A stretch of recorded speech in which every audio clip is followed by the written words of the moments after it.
Graças a Deus. Bom dia, meus irmãos. Da parte do nosso Senhor, Pai, seja com todos vocês. Tudo bem? Que manhã preciosa.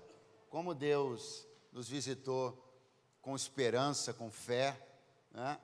É muito bonito, é muito precioso quando nós entramos numa reunião onde verdadeiramente, para muito além do discurso, mas na prática, o Espírito de Deus tem liberdade, né? E isso está sendo visto aqui com muita clareza. Eu, desde que cheguei aqui, percebi isso com muita clareza, nas canções, nas ministrações, como está leve esse ambiente, como está cheio da graça de Deus. Você, sem dúvida nenhuma, vai sair daqui muito abençoado, muito abençoado. Eu quero pedir a você que vá pegando a sua Bíblia e abrindo-a no Evangelho escrito por Marcos, capítulo de número 7. Evangelho escrito por Marcos, capítulo de número 7.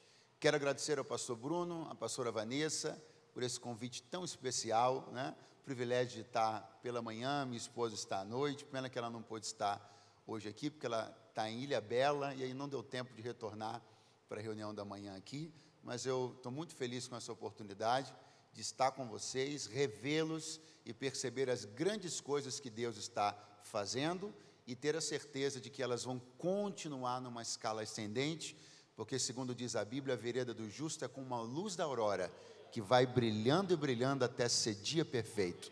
Só está começando o que Deus está fazendo.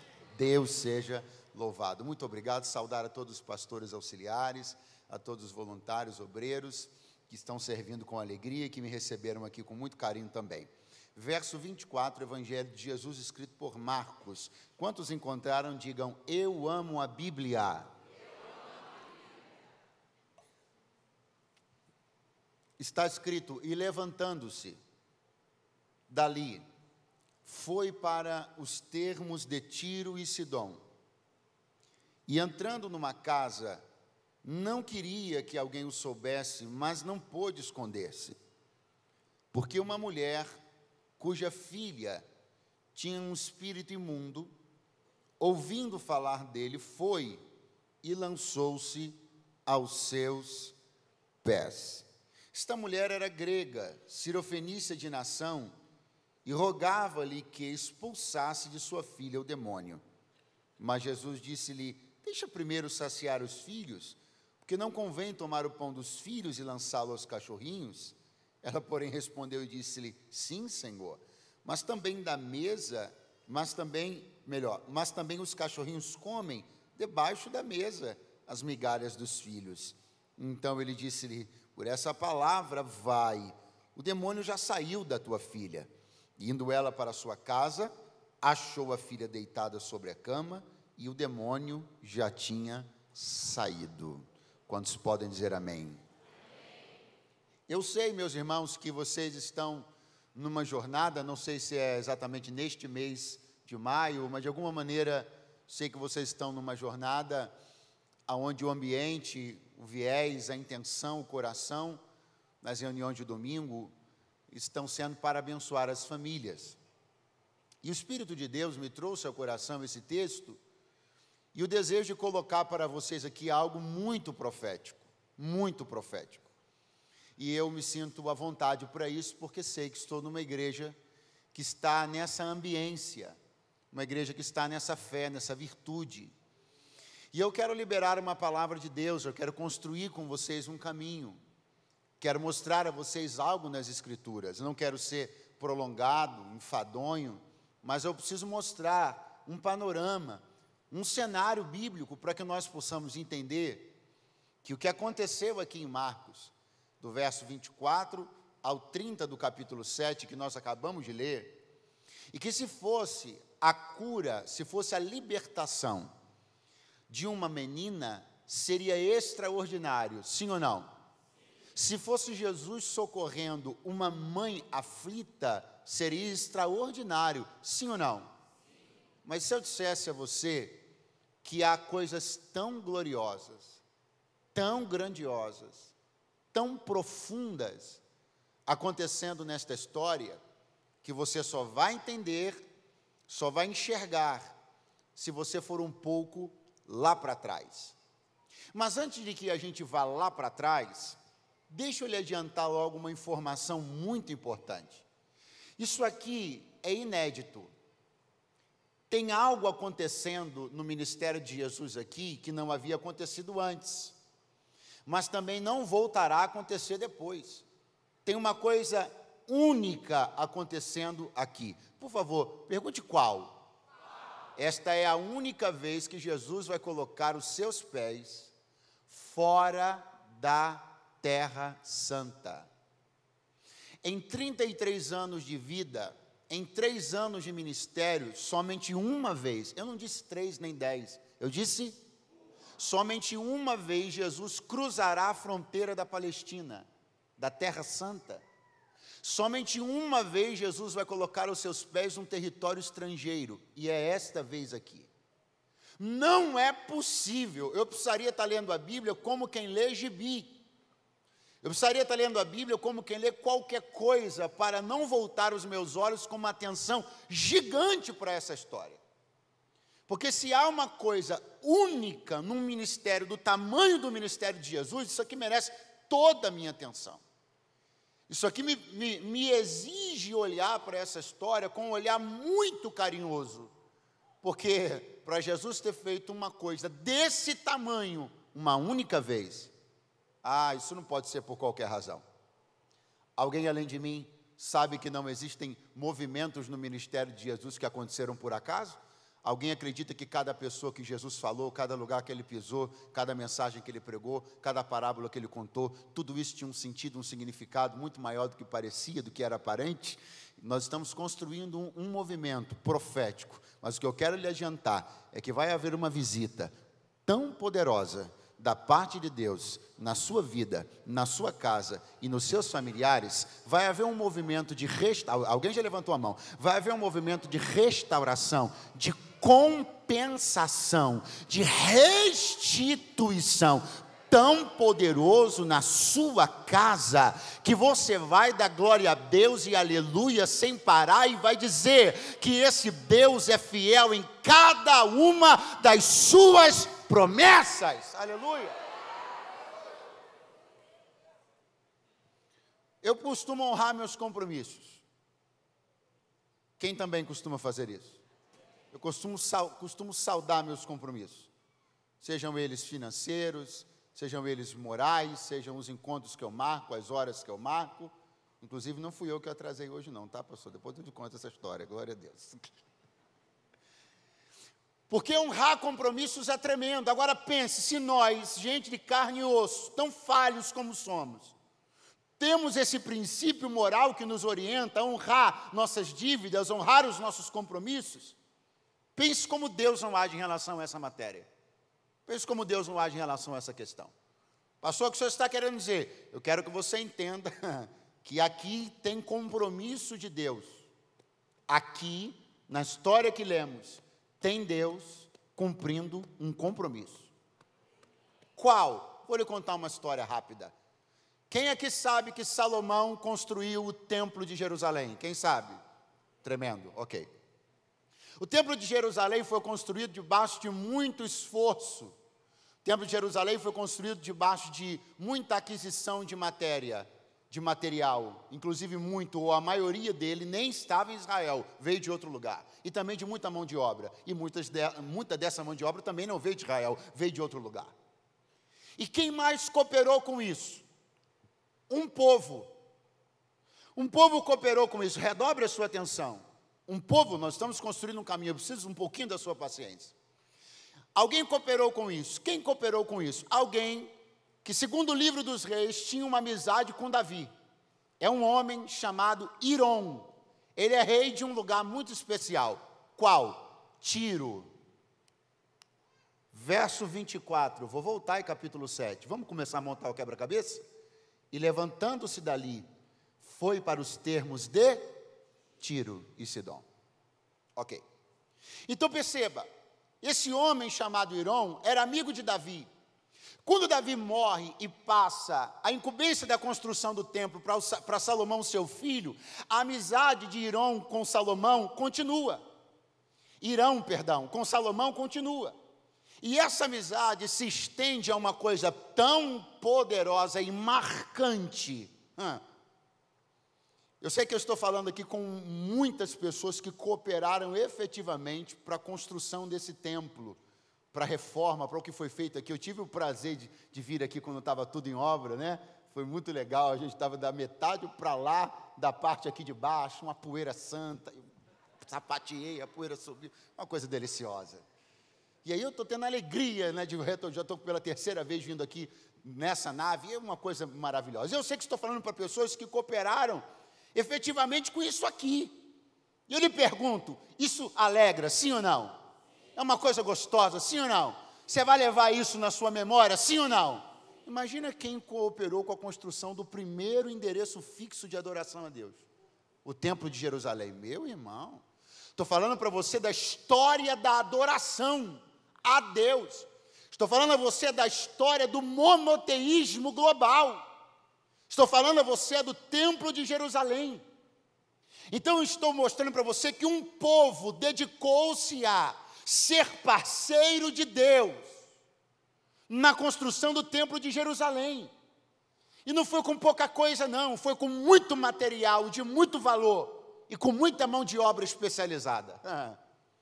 Deus, repita comigo, Deus não esquece nada e não deve nada a ninguém.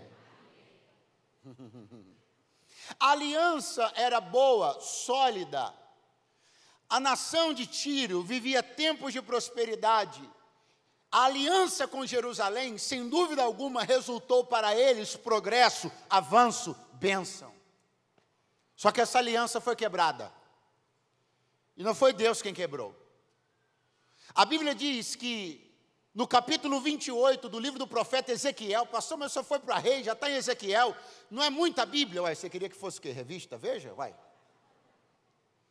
Em Ezequiel capítulo 28, a gente toma um susto, porque quem veio lendo a Bíblia, veio olhando que esse povo cooperou com a construção do templo, que tinha amizade com Jerusalém, aliança com Davi, aliança com Salomão, só coisa boa. Aí de repente em Ezequiel 28, Deus chama o seu homem de confiança, Ezequiel, e diz para ele, Ezequiel, diga para o príncipe de Tiro. Eu estava acostumado a ler na Bíblia que o chefe de Tiro era um cara que tinha aliança com Jerusalém. Você está comigo? Diga amém. Aí de repente Deus chama Ezequiel e diz assim, diz para o príncipe de Tiro. Aí eu estou com a cabeça lá em Reis ainda, vamos ver o que é que vem aí. O Senhor diz para ele que ele não é Deus. Diz para ele que ele quer colocar o trono dele no coração dos mares, mas ele não é Deus. Diz para ele que eu vou precipitar ele de lá. Ah, mas a coisa estava tão boa, o que aconteceu? Aconteceu que a aliança foi quebrada. Aconteceu que as coisas mudaram no curso da história. Quando mudaram? Quando entrou um personagem. Você não conhece ele, mas provavelmente você conhece a filha dele. Quer ver como você conhece a filha dele? Jezabel. Jezabel, irmão, ela era tão oprimida que ela endemoniava o demônio. Jezabel era muito oprimida. Quem já ouviu falar de Jezabel? Jezabel era mulher do rei Acabe, uma mulher que introduziu o culto a Baal dentro de Israel. Uma mulher ruim, uma tranqueira. E Jezabel era filha de um camarada, e ele se importa dentro disso aqui, muito mais até do que ela. O nome do pai dela é Etibaal. E foi ele quem deu um golpe e tirou a dinastia daquele homem piedoso que tinha aliança com Jerusalém, arrancou ele de lá e assumiu. Quando ele assumiu, o espírito da idolatria, do endeusamento pessoal, entrou naquela cidade. Quando ele assumiu, o diabo assumiu o trono de Tiro. Agora eu preciso da sua atenção, porque nós estamos falando de um estabelecimento de governo. O Senhor diz a Ezequiel, quem está lá pensa que é Deus. Coloca o seu trono no coração dos mares e quer reivindicar uma posição, mas diga para ele que ele não é Deus. A história mudou, eles descem a ladeira, vão para uma idolatria, para um governo maligno. Só que eu já disse e vou repetir, Deus não esquece de nada e não deve nada a ninguém. Aí de repente, eu estou lendo a Bíblia no Evangelho de Marcos, e de repente eu me deparo no capítulo 7 com Jesus fazendo uma coisa um pouco inusitada. Me deparo com ele chamando os seus discípulos e decidindo rumar na direção norte da Galileia. Até aí tudo bem. Só que ele vai continuar.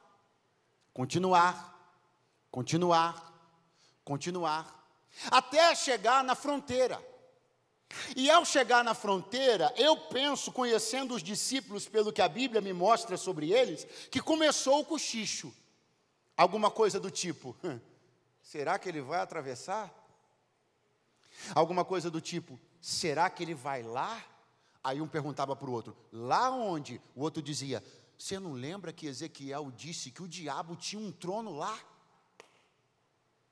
Você não lembra que Ezequiel disse que o príncipe estava sentado no coração dos mares, porque Tiro e Sidom era uma cidade portuária?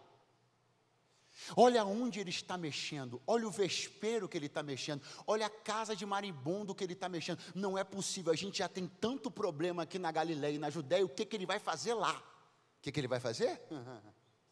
Ele vai colocar uma coisa em ordem que está desordenada há muito tempo. O que ele vai fazer? Ele vai mostrar que Deus não deve nada a ninguém. O que ele vai fazer? Ele vai recuperar o governo. O que ele vai fazer? Ele vai destituir alguém que se assentou no trono, mas não deveria estar lá. O que ele vai fazer? Ele vai devolver a uma família a paz perfeita perdida. O que? Eu estou sentindo Deus aqui. O que ele vai fazer?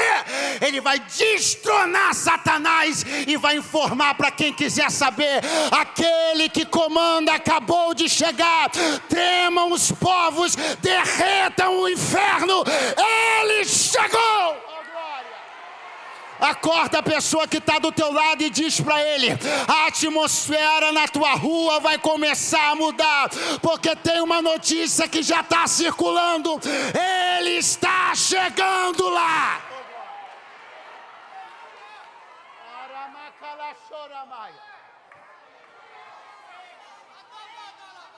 Qual é a visão que os discípulos têm? Circunscrita. Qual é a visão que os discípulos têm? Que o que Jesus tem é para a Palestina. Qual é a visão que os discípulos têm? Que a autoridade de Jesus é circunscrita à Terra Santa. O medo deles de que Jesus cruze a fronteira, que Jesus perca o poder. Só que o que eles não entenderam ainda é que o salmista disse: do Senhor não é a Palestina, do Senhor não é o Oriente Médio, do Senhor não é a América Latina, do Senhor não é um bairro X ou a localidade Y, do Senhor é a terra, a sua plenitude, o mundo e todos os que ele habitam. Naquele dia, aqueles 12 homens iam descobrir que para o carpinteiro de Nazaré, que foi filho, que é o Filho de Deus, não tem fronteira. Ele entra onde quer e não pede visto, não passa por nenhum tipo de imigração, ele não precisa de autorização para entrar em lugar nenhum, está acima de tratados, é maior do que alianças, é governador supremo sobre todos os exércitos da terra. Eu não sei quais portas estão fechadas, eu não sei quem disse que não entra, eu não sei quem reivindicou poder, mas nessa manhã de domingo eu vim dizer: quem pode mais, vai meter o pé na porta e vai entrar, vai entrar, vai entrar.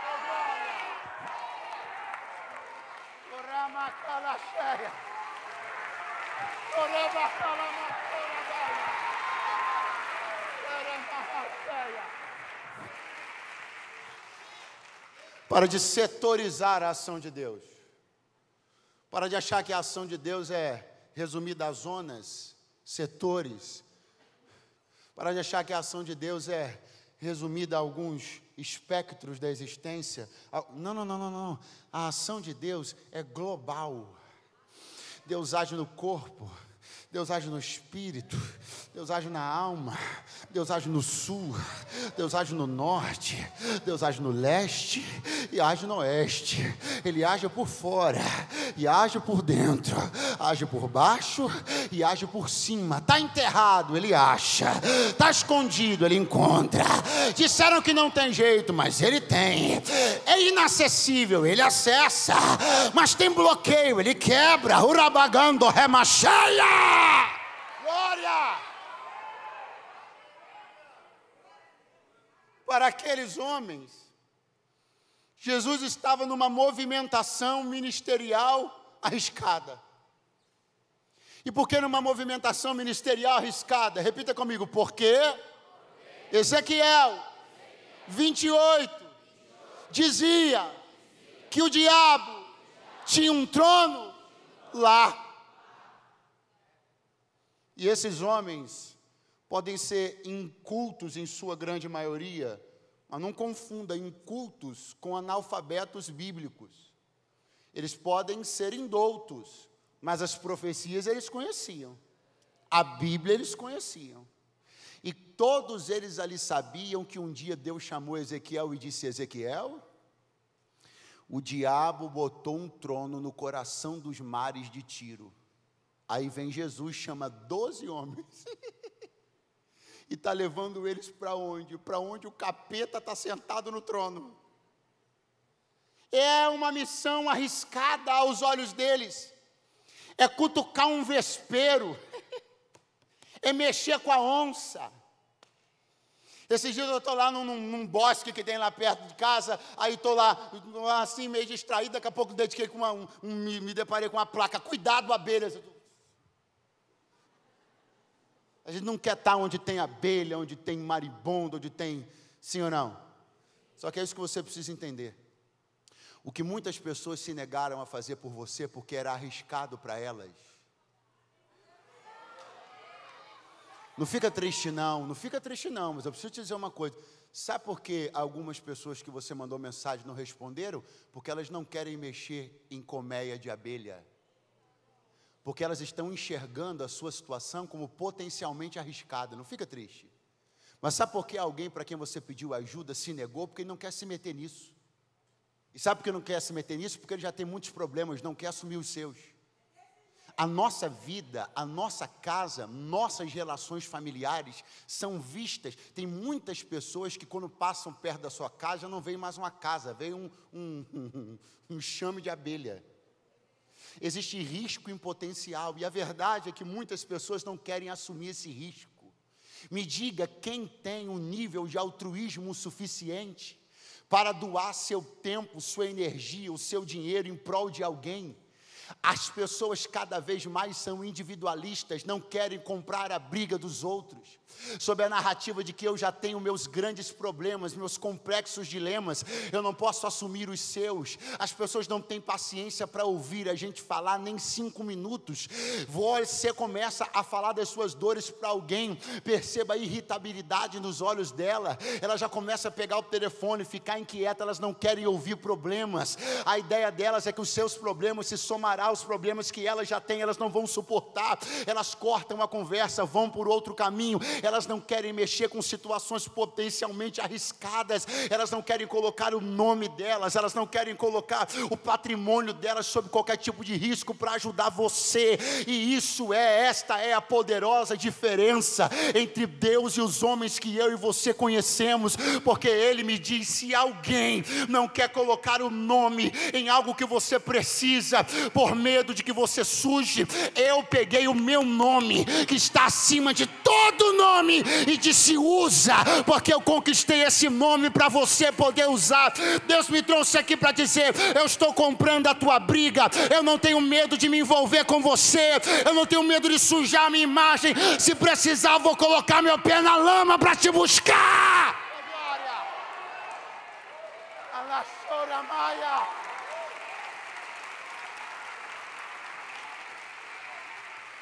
Acorda alguém que está do teu lado, diga: Deus está entrando.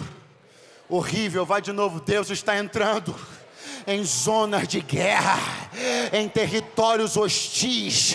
Deus está entrando no meio do fogo cruzado para pegar alguém, libertar alguém, resgatar alguém, salvar alguém.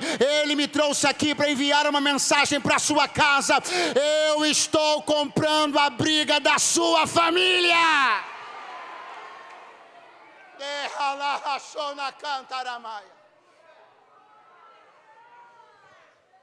E os governos que já se instituíram vão se destituir.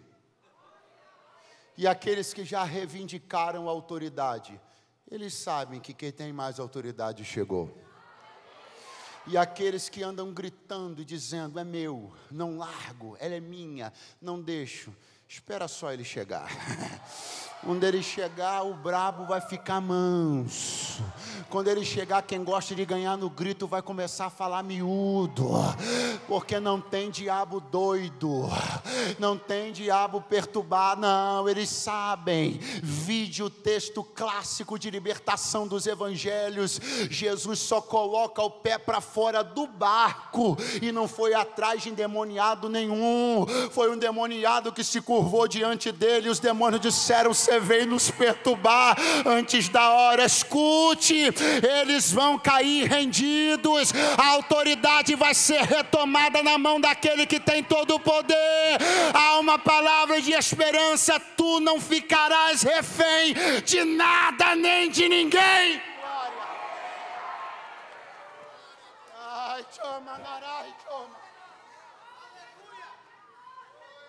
Pastor, o que é que eu tenho que fazer? Você tem que enxergar a superioridade de Deus. Você tem que discernir a superioridade de Deus. Por que você ainda não conseguiu se enxergar em vantagem? Porque você ainda não mediu a estatura de quem está do teu lado. Sabe por que você continua se enxergando em desvantagem? Porque você ainda não conseguiu entender o tamanho de quem está contigo. Enquanto você equiparar Deus a todas as outras forças que costumam te ajudar, Deus nunca vai ser Deus na tua vida. Enquanto você equiparar Deus a todo tipo de socorro que você já lançou mão ao longo da sua vida, escute uma coisa que eu vim te dizer: Deus não é uma alternativa a mais dentre as tantas que você já buscou. Vir aqui não é como fazer aquelas viagens esotéricas que você fazia para Goiás, hein? Já te vi. Tá, pensa que eu não te achei hoje aqui, não? Vir aqui não é como estender a sua mão, como tantas vezes você já fez, com a mão estendida direita e com a notinha de $100 na esquerda. Vir aqui não é como consultar os astrólogos e videntes, tantos que você fez ao longo da sua vida. Enquanto você não entender a distinção desse lugar e de quem está nesse lugar, a sua vida não vai mudar. Isso aqui é casa de Deus. Quem está aqui é o maioral dos maiorais, o governante absoluto, o Senhor dos exércitos da terra. Então aproveita para levantar a tua mão e dar o glória que você nunca deu para ninguém, para quem é digno. Glória a Deus.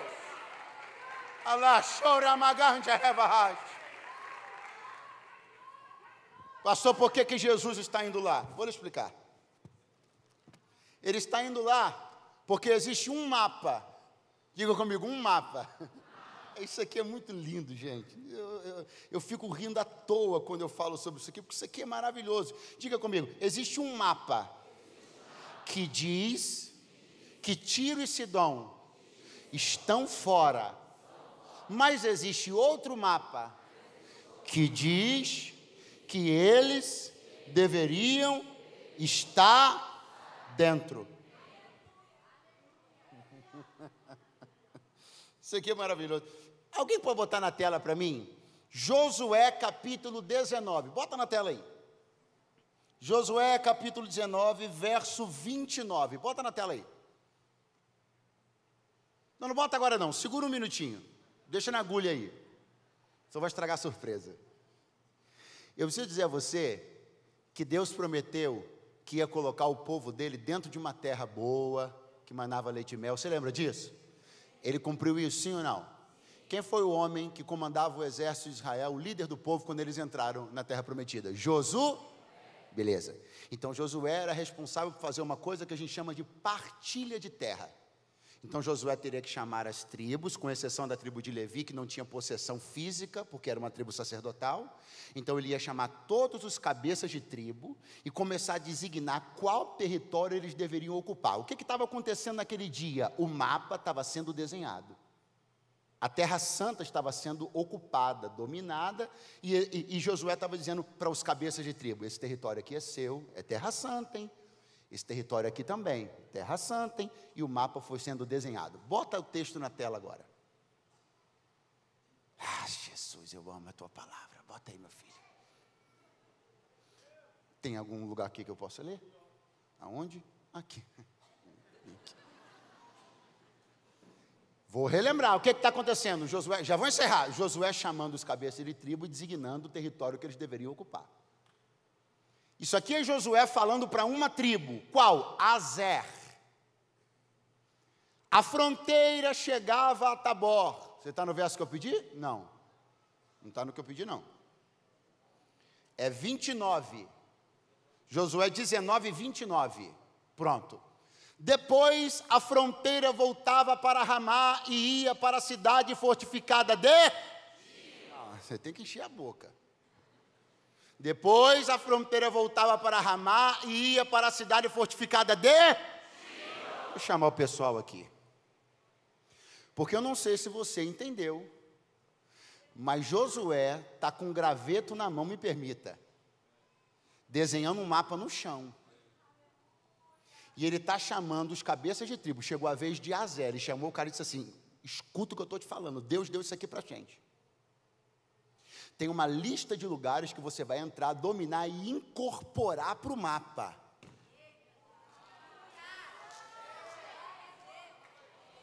Deus chama o cara, Josué chama o cara e começa a lista. Essa eu quero, essa é minha, essa para dentro, essa não escapa. Aí de repente Deus diz, coloca para dentro a cidade fortificada de...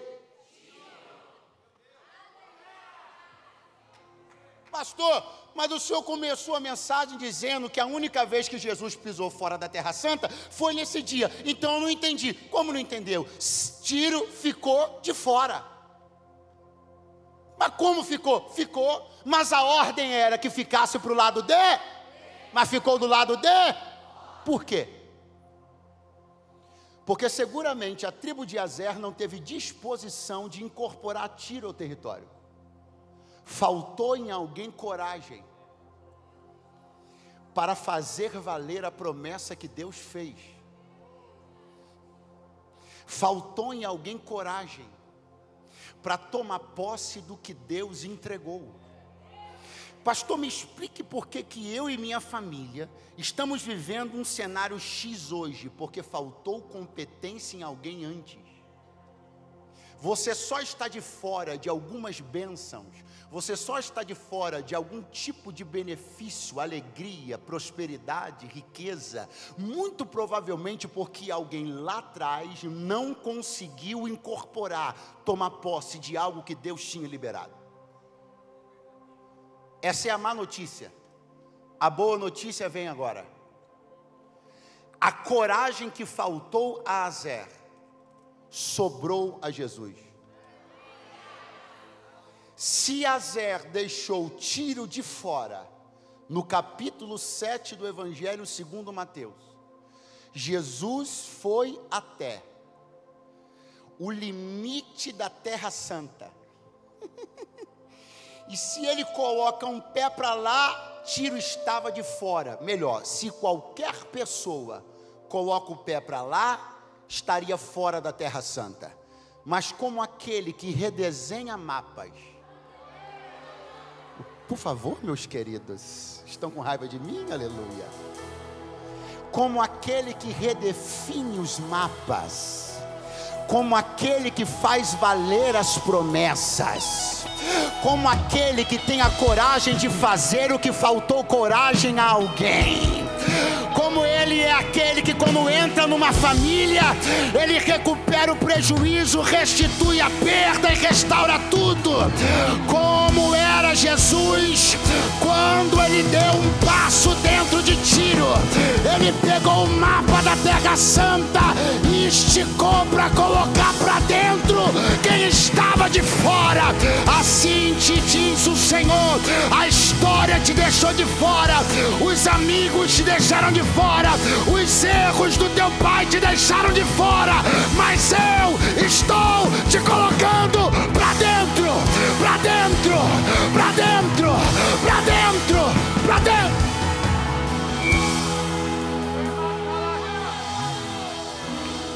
Eu preciso de alguém levantando as mãos lá no terceiro andar. Eu preciso que uma atmosfera de glória Eu preciso que uma atmosfera de graça comece a tomar essa casa. Eu preciso que o espírito da profecia do Cristo ressuscitado comece a permear este ambiente, porque assim te diz o Senhor: você tinha tudo para ficar de fora, mas eu decidi te colocar para o lado de dentro. Assim te diz o Senhor: estava determinado que tu ficarias de fora da prosperidade, de fora da alegria, de fora da paz, de fora da graça, mas eu estou chegando.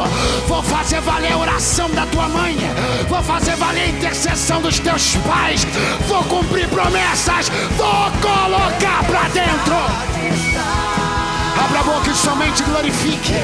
Abra a boca e somente glorifique. Abra a boca e somente glorifique. Os reinos em vão, teu trono acima está. Oh, aleluia! Imutável é, vitorioso é, na tempestade está. Chorimi cantará, mas soma dará. Teu nome infalível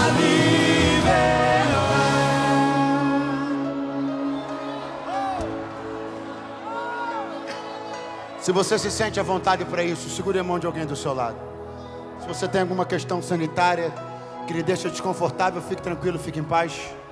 Mas se você tem tranquilidade para isso, segure a mão de alguém que está do seu lado. Come ti coneva saio, é você, prevunti cantorema.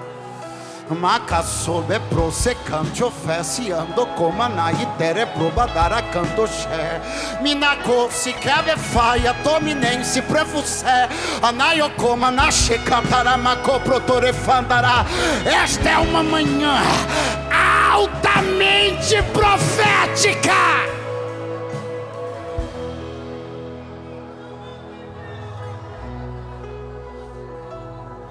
Olha nos olhos de alguém do seu lado de mão dada com ele